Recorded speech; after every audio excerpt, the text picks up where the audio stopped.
Mga master, may magandang balita ngayong araw ng August 12. Kasi po lumabas itong NBC or National Budget Circular number 594. Galing po ito sa DBM, ang implementation ng first tranche of the updated salary schedule for civilian government personnel under the Executive Order number 64 series of 2024. Ito po yung go signal na pwede na po mag-implement ng first tranche sa salary increase.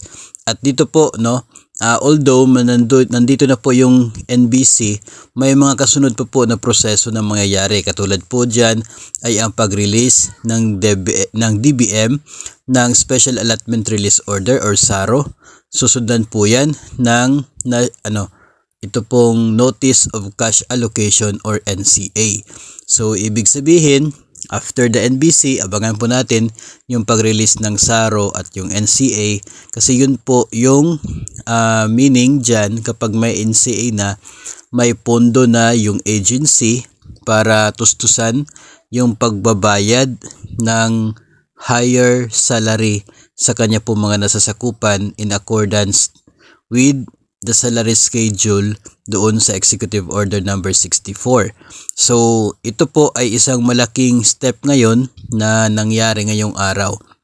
And kapag yung agency naman po ay may sapat pa na pera while waiting doon po sa NCA, pwede na po sila mag-implement ng salary increase sa kanilang ahensya.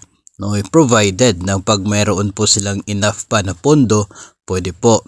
Yun ay applicable especially sa mga GOCC kasi hindi naman po sila dependent doon sa DBM, kasi hindi naman po sila binibigyan ng allocation because baliktad po yung sa case nila. Sila po yung may income, sila po ang nagbibigay ng income sa gobyerno.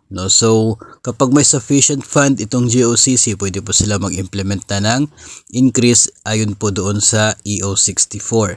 The same is true with other agencies basta may mga malalaking savings pa na kayang tustusan yung increase while waiting doon po sa dagdag pondo from DBM.